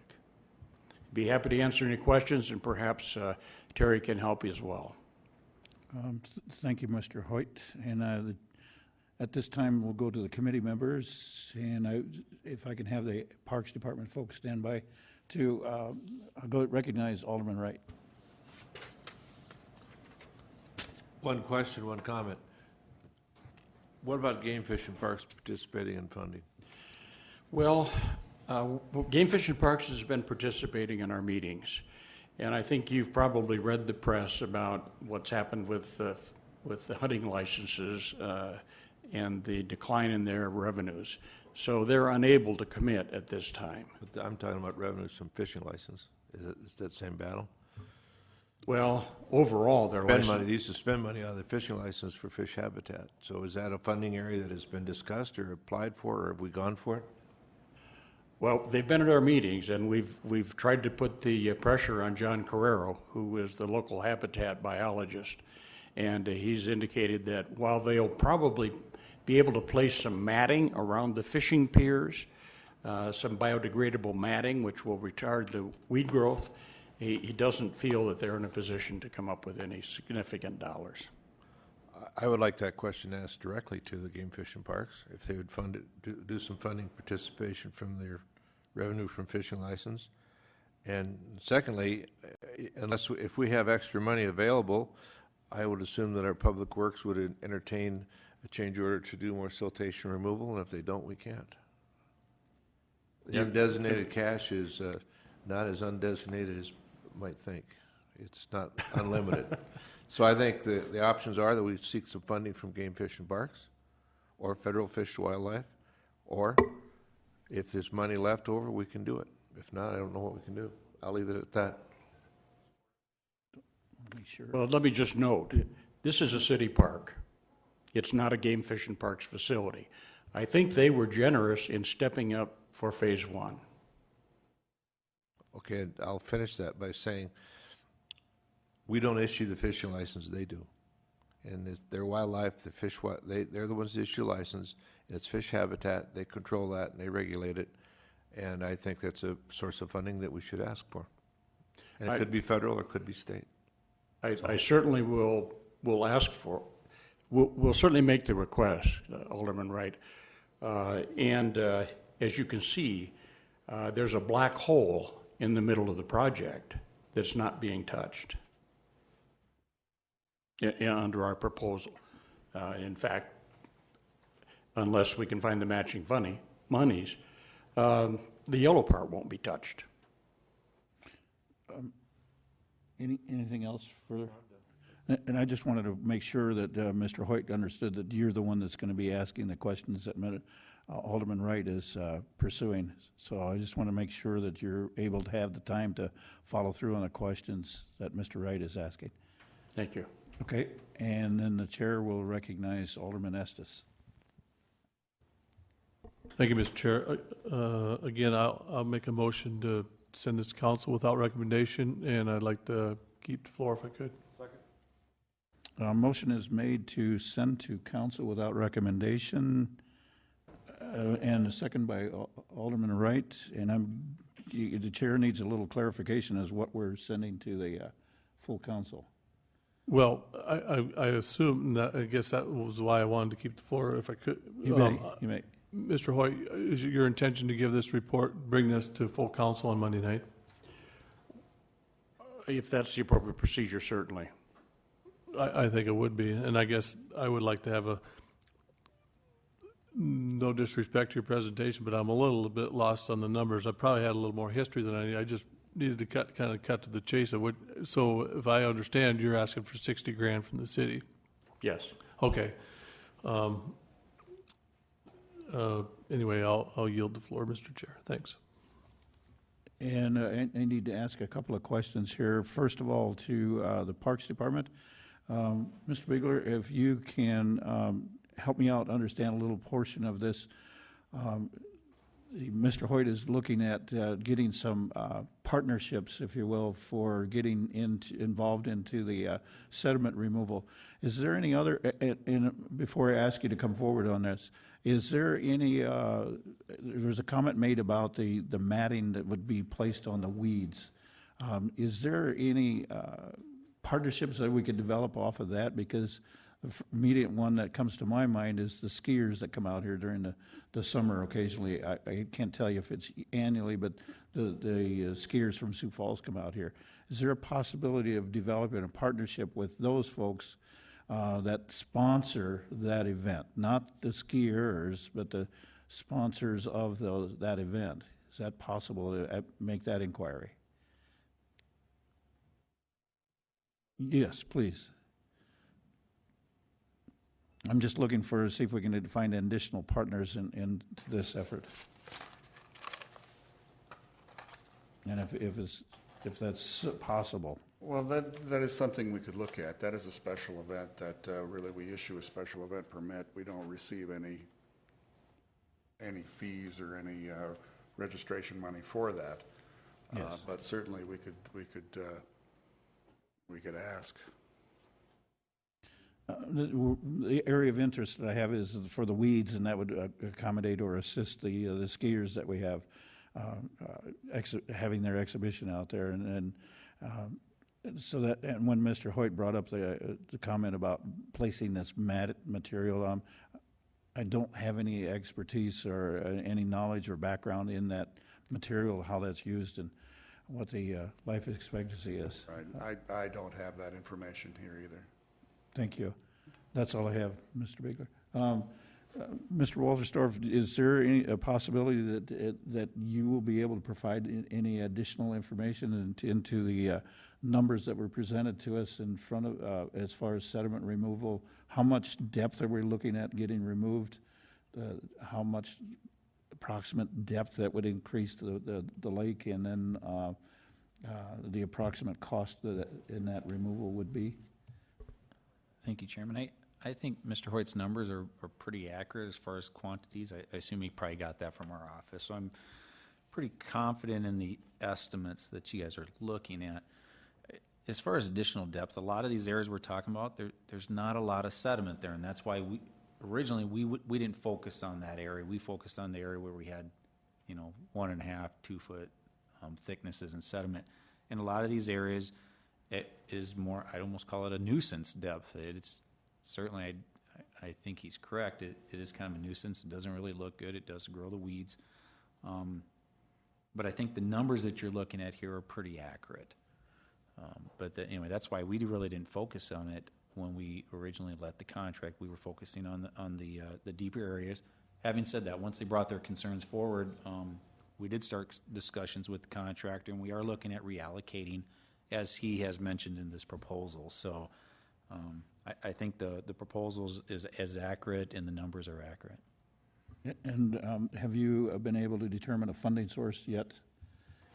No, and that's our concern is, keep in mind, I don't want to call it a shoestring budget, but we had a very tight budget on this project. If you recall some of the conversations in some of the Vision Committee meetings, even at the point where we awarded it. So if you remember, we actually rejected the first bids that came out. We made some revisions and then awarded the second one. There's certainly some unknown costs that are sitting out there yet. Some of the costs for additional pumping, if we see some above average flows, we're going to have to bear the cost on that. Those are not incorporated into the contract. And obviously, based on some of the inflows into Pactola and Deerfield and some of the flows in Rapid Creek right now, it does start to concern us a little bit. So there are certainly some unknowns. I would say we would go to the undesignated cash in the Vision Fund. At this point, I don't really know what's available. Obviously, the swimming pool project, I think, got a majority of it here. So. Thank you, Mr. Walsdorf. The chair recognizes Mr. Wright, Alderman Wright. A little historical perspective. I'm always got to do that. The ski show that's presented in the summer is a Military and Veterans Appreciation Program that's done free by the organization at Sioux Falls. So I think to hit them for any money would be asking a lot. And secondly, I remember the vast majority of the silt that was lost or washed out in '95 was from the Westbury fire. So I don't know what we're going to find, but just want to add that in there. But I think that the funding from the organization that comes in and does the ski show is probably not practical. It might be not a good thing to do. Thank you. Thank you for that opinion.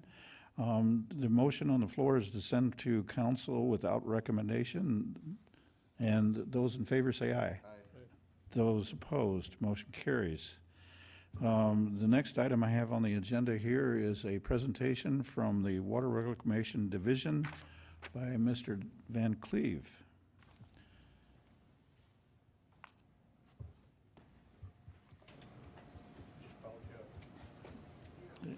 And thank you for your patience, Dave. Certainly. Dave Van Cleve, Water Reclamation Superintendent. I was asked here today to give a brief update on the activities of the Water Reclamation Division and the new stormwater utility. As you may be aware, at the beginning of the year, the Water Reclamation Division was assigned the responsibility for maintenance of the stormwater system. The activities to date have been largely confined to setting up the utility in terms of goals, personnel, equipment, and then a plan for work.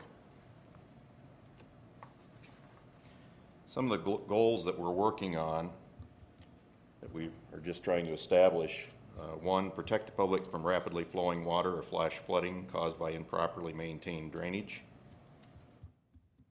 Looking at preserving natural stormwater drainage systems, primarily Rapid Creek. Working toward implementation of the drainage basin master plans to make sure that the plans are followed.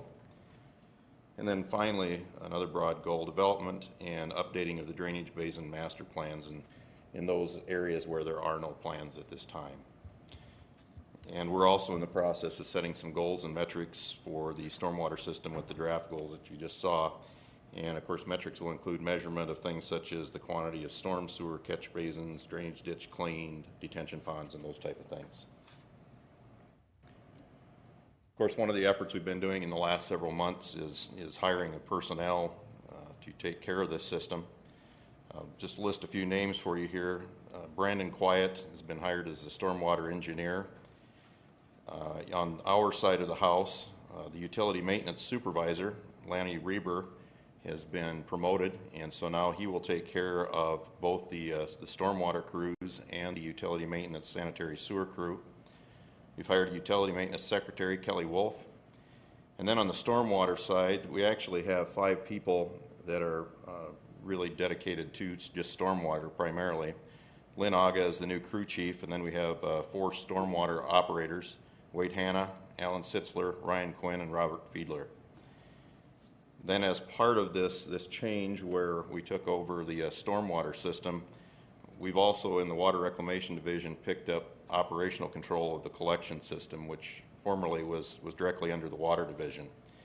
And Jesse Lethheiser is our new sanitary sewer crew chief. We've got a few folks that we've had to hire to replace people who have moved. Charles Barnes and Harold Smith have replaced the vacated positions on the sanitary sewer crew. And then the remainder of the crew consists of Rick Lane, Nate Halverson, Brenton Haskell, and Alan Kiefer. We have all the staff finally hired, and actually with the transfers for other divisions, those should be completed within the next couple of weeks and we'll be up to full staff. Of course, we've got staff on board, so now we've got some training issues that we need to deal with, and we're working on safety training with our crews for roadway safety, and then of course tree cutting and trimming. Thanks to the Parks Department, they came down and gave us a presentation on proper ways to cut and trim trees that grow in the drainage ditches. And also our stormwater crew chief has obtained herbicide license or application licenses to be able to control the woody growth in some of our drainage areas. And then we're also anticipate training the staff in the use of what's called pipeline assessment and condition software. This helps us identify defects in the stormwater water piping, and we're trying to arrange that training now. As far as the equipment is concerned for the new utility, some of it is just the basics. We've picked up hand tools, things like chainsaws, trimmers, those type of things that can be used to control the woody growth that occurs in the drainage ditches. Some other equipment, I believe a week ago you approved the purchase or going out to bid for a mini excavator, and we also had on this meeting the bidding of a jet vacuum truck, and we'll also be looking for a skid steer loader to basically enhance our ability to go out and take care of these drainage ditches and then the storm sewer. In 2015, we'll be looking at adding another dump truck and a pickup to get crews around, and then pushing out to 2016, looking at a televising van.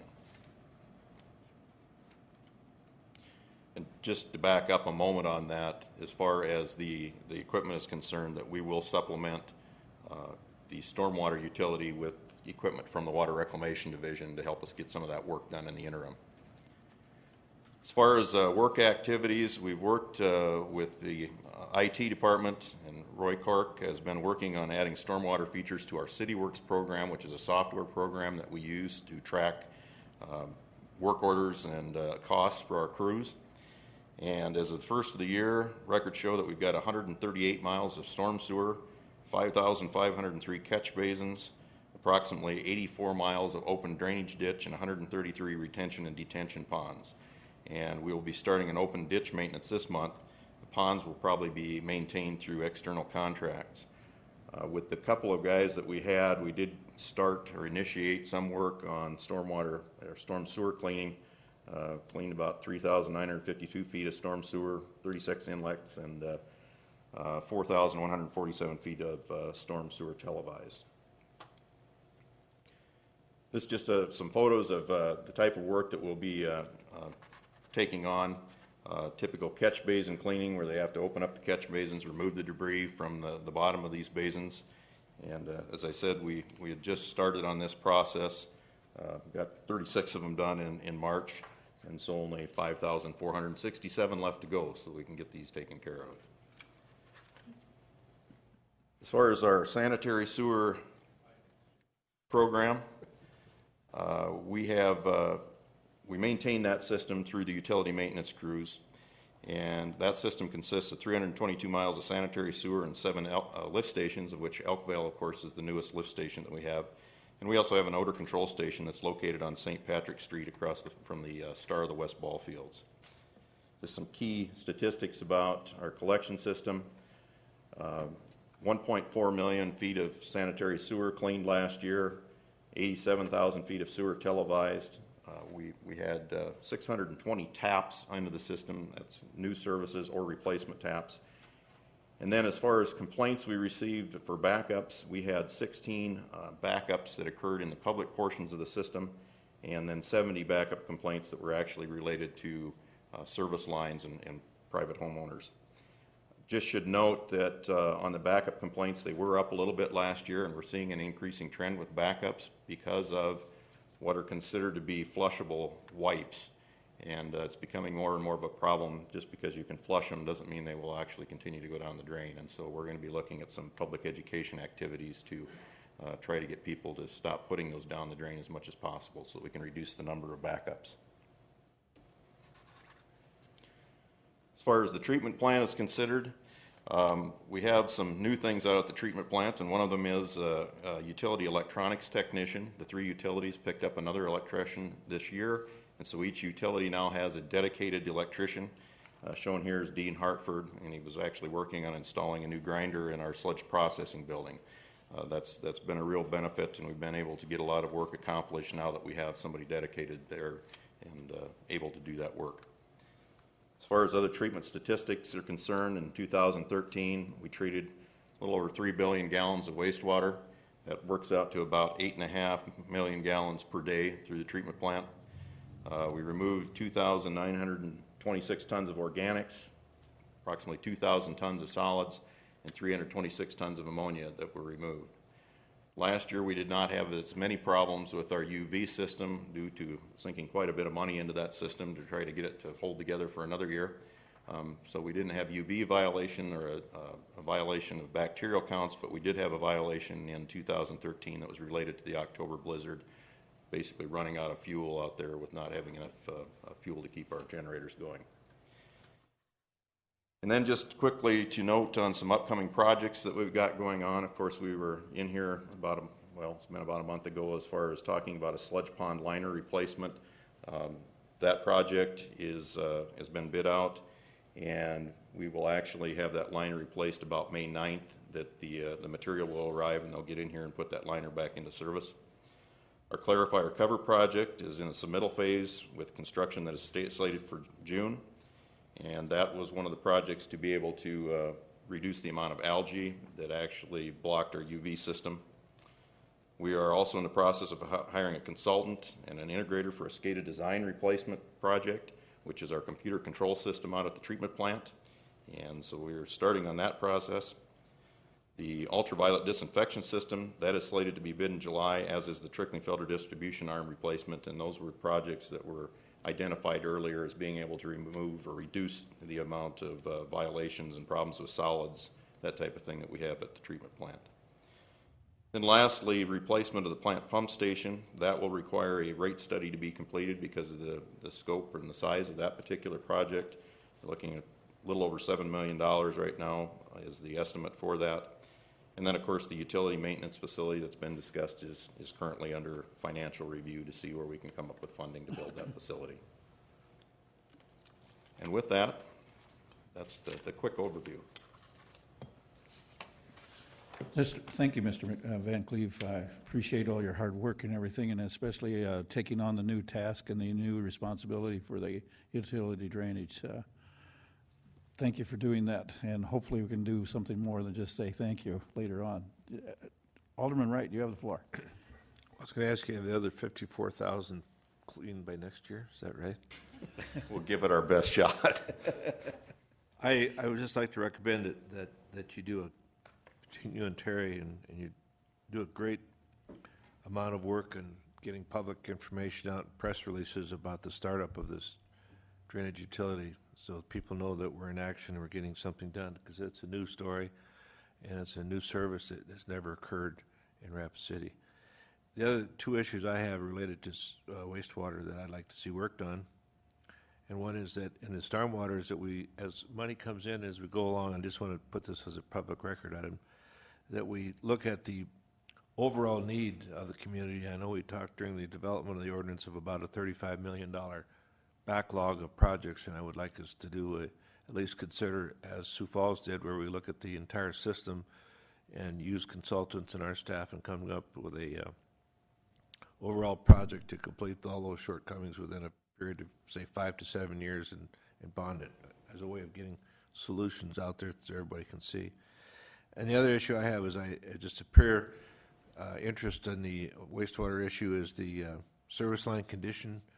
I know when I had an issue of a constituents that were having a sewer back up into their apartment house, and they were renters, not owners. And apparently we have a issue of clarification on what we can do about service lines that are not functioning within a permit, individual unit. And I think I would like to explore it and see if there's something we can do. I'm not asking that the city fix them. That's the owner's responsibility. But I do think we need to do something because it does affect the public health and safety, because you have especially a renter or a tenant where sewage backs up into their basement and it occurs more on a repeated basis. I think we need to have a means of actually forcing those repairs or something that need to be done. And that's something you can work on when you're not cleaning out catch basins. Thank you. Thank you very much, Dave. Alderman Estes. Thank you, Mr. Chair. At this time, I just think it'd be appropriate to make a motion to acknowledge the report by. Motion's been made and seconded to acknowledge the report from Mr. Van Cleve, and thank you very much, and I appreciate your comments and insights for what's happening in the wastewater. Is there anything else with your motion, Alderman Estes? Thank you, Chair. I just wanted to thank you for all the work on the report, and I think Jerry's comments are bear looking into. Like you say, we've got a lot of situations. We got to figure out on a lot of these service lines and stuff and back up, where liability starts and stops, and what our recourse options are if we've got public health and safety situations out there. Thanks. I yield. Good points, and especially if we have the opportunity to do more public education for the wastewater facility. That'd be a great asset for us. Motion has been made and second to acknowledge this report. Those in favor say aye. Aye. Those opposed. Motion carries. Item 27 is to approve Resolution 2014-044 to amend the comprehensive plan by adopting Plan Rapid City. Rapid City's comprehensive plan with minor language changes as appropriate. And the chair will now recognize Mr. Limbaugh. Mr. Chairman, I would recognize Patsy Horton, our long-range planning manager, and two of our consultants are here to give you a brief presentation on the progress with the comprehensive plan. Thank you. The chair will recognize Patsy Horton. I just wanted to introduce our two consultants, Darcy Please. White and Andy Knudsen. They're here to give you a brief presentation. Which one of you gets to come to the plate and give us an update? Darcy, good to see you again. Thanks for coming back. Mr. Chair, thank you. I'm going to start, and Andrew will jump in here shortly. We'll keep our comments very brief. I know you've had a long meeting already today. But the bottom line is we're very pleased to be here today. We kicked off this project in May of last year, so it's been just under a year. I've been doing this type of planning for many, many years, and I can assure you that most people are not so prompt in their process. And so I really commend the city, particularly Brett and Patsy, for keeping us on track and setting an ambitious goal, and we were able to stick to it. So we're very happy to have this draft to present to you today. Just a couple comments I would make.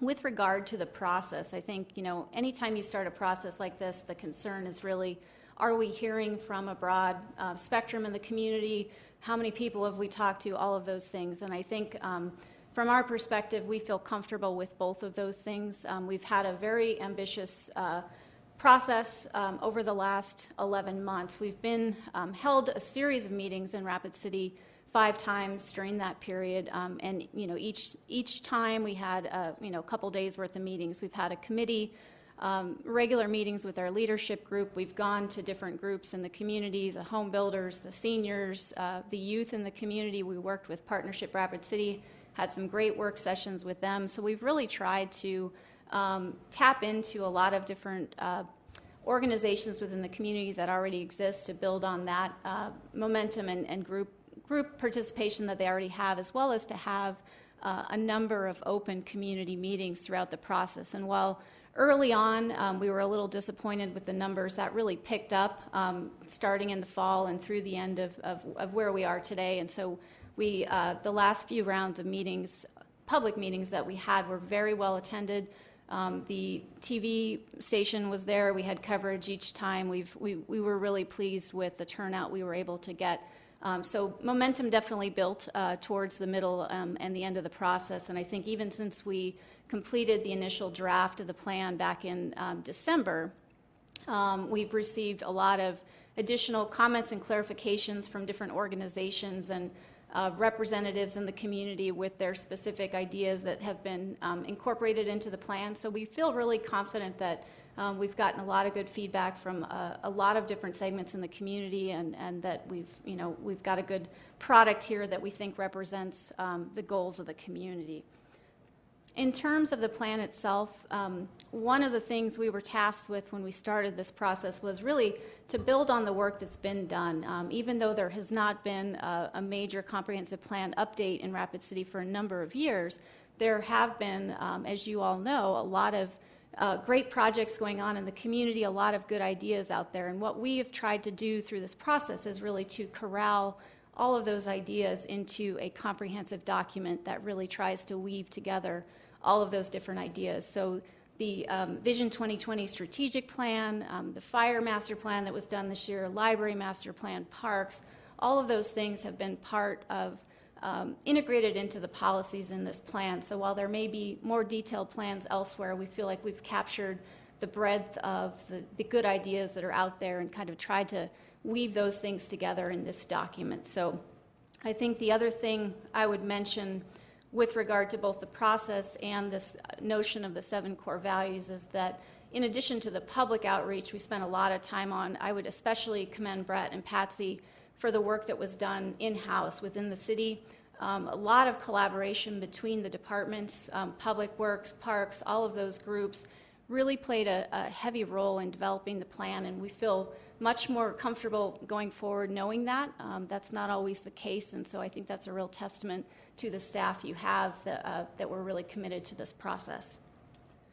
One of the other things we were tasked with, I'll just mention briefly, updating the future land use map, and there was a lot of discussion about this, and what we've really tried to come to, I think, is to increase the level of predictability for folks in the community, whether that's you guys sitting up there, property owners, as well as neighborhood residents, about what the future holds for different parts of the community. And while doing that, we've also tried to maintain an aspect of flexibility. That was something we heard clearly from everyone we spoke to, that we need to minimize the need for plan amendments on a regular basis. There's got to be some wiggle room in the plan, and we believe we've come to a good compromise on that with the updated map. The other thing I'll mention about the map, again going back to collaboration within the departments, there's been a lot of work back and forth, particularly between community planning and public works on the urban services boundary, and I think that's a very big step in terms of tying those pieces together and really helping the city figure out and know on a regular basis kind of where development's going to go, how it's going to be served, and also for those who are interested in either opening a business in the community or building a development in the community over time. So that's all I'll say on the map.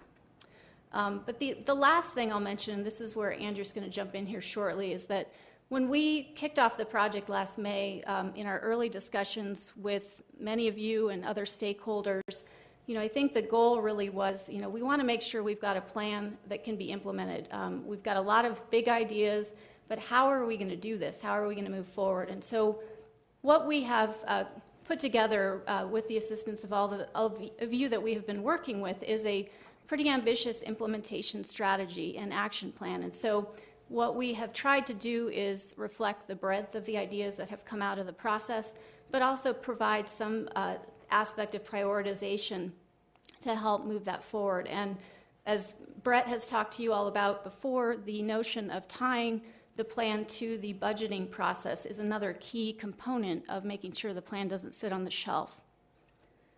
So one of the things that we did following the development of the initial draft of the plan, we had a very lengthy implementation strategy, and I think we recognized pretty clearly we needed to come up with a short list. We needed some priority initiatives that could give some focus to where do you go in the short term. And I won't go through this list other than to say, I think these are really a combination of things that are either starting to get underway now that the plan really supports and helps move forward. Big ideas that came out of the plan or priorities that came out of the plan, the affordable and workforce housing initiatives would be one example there.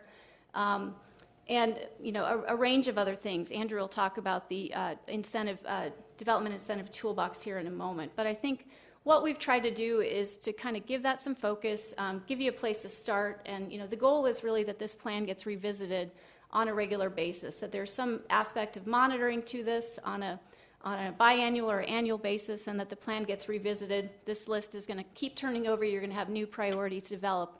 But I think the other thing I would mention with regard to the priority initiatives is that if you take the time to kind of look through the supporting initiatives that relate to each of these, you'll see that they're all really interconnected. And that, going back to those 7 core values, advancing ideas and making progress in one area is really helping you in a lot of other areas. And I think that's one of the goals of this plan, is really to try to shine a light on that in terms of, it's not so much a silo approach, but looking for things that really give you a lot of bang for your buck in terms of how to move the community forward in all of those areas. So with that, I'm going to turn it over to Andrew. He just has a couple comments, and then we'd be happy to answer any questions.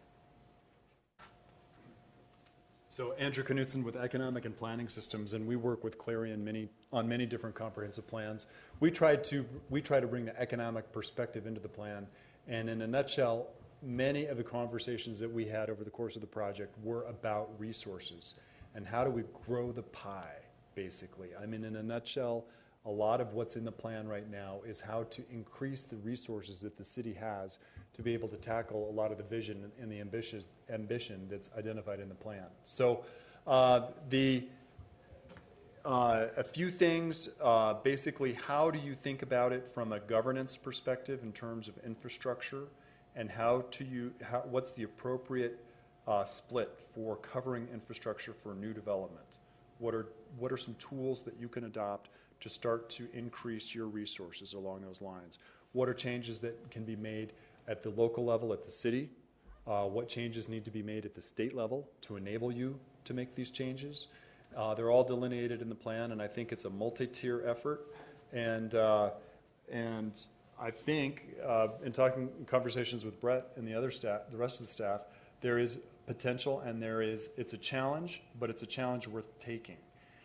There's some concepts that you can import from other states that will help you in the long run be able to do more. And that's how we've couched the whole perspective. The last thing I would say is there's a fair amount we heard a lot about housing. Housing needs to be more affordable, and it needs to be higher quality. That's a bit of a conflicting direction to a consultant team, and we struggled with that. But the fact of the matter, both are true.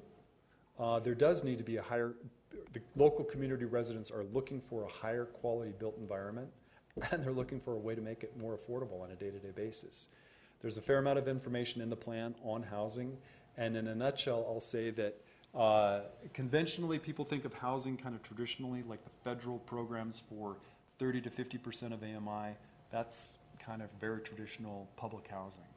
Housing over the years, with all of our clients, we do about 20% of our work out of our Denver office, all related to housing. All these communities throughout the West are struggling with housing. And the housing issue goes from 30%, which is kind of homeless, all the way up to 120, 150%, which is workforce housing. Everyone's having a hard time making ends meet, and all these communities are trying to figure out how to create housing solutions for the full spectrum. So I won't say any more about that unless you've got questions, but the first step would be to start to get a dialogue and identification of targets and what it means across the full spectrum. There's like 5 different segments that need to be addressed. And the first thing would be to identify what those segments are so the nomenclature is consistent and everyone can understand what the targets are and what the needs are to make progress towards them. So I guess the public financing and their housing are the 2 areas that we focused quite a bit on, and I'll conclude my comments there and happy to answer questions. I think it's a great plan, and I think the toolkit at the end gives a lot of specific nuggets to sink your teeth into that will make it real. Thank you. Thank you, Mr. Knutson. I appreciate those comments. And I just wanted to say that I got involved with a segment of the Plan Rapid City portion and my segment was on the affordable housing.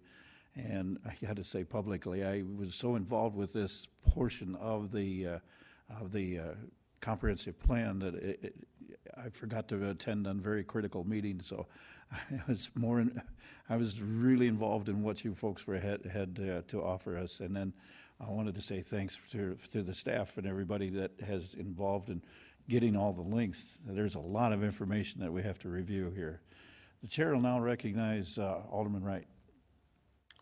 A quick suggestion, and I've talked to Brett about this, is if you look at the map out here and you look at the color code, they don't match. Can you before you go to final print, make sure that the colors on the map and the colors on the key are much closer, and be careful that there's enough contrast there that you can see it. Greens and blues are really bad. Okay, thank you. And then I also want to say thank you for getting our other additional comments that we've forwarded off to you and through Patsy, taking our comments and forwarding them off to you. And so, Patsy, thank you very much for taking our suggestions and recommendations and our comments and forwarding them off to Clarion for insert into the comprehensive plan. The chair will now recognize Alderman Estes. Thank you, Mr. Chair. I'll make a motion to acknowledge this report, and thank you for your work. Motion's made to acknowledge the report and seconded by Alderman Clayton. Mr. Chair, Yes. we need that approval. I was looking at this a little bit, yeah, okay. So if you will withdraw and restate your motion. Thank you, Mr. Chair. I will withdraw. I'll make a motion to approve this report and send it to council with approval. Yep. Thank you. You still have the floor. Yield the floor. Once again, Alderman Wright. This is not meant the same as adoption of the plan, is it? We're saying we approve the report? Because that should occur at council. That's true, but you are a recommending body to council, and we would like that recommendation to be an approval so that there's no question that you guys have looked at it. It's not just an acknowledgement of the report. I think that's appropriate, because what we're trying to do is... Well, just to clarify, I have no problem with that, but the council will have to make the approval of the plan. Exactly. Right. So you want, and this goes to legal and finance tomorrow too, correct? So...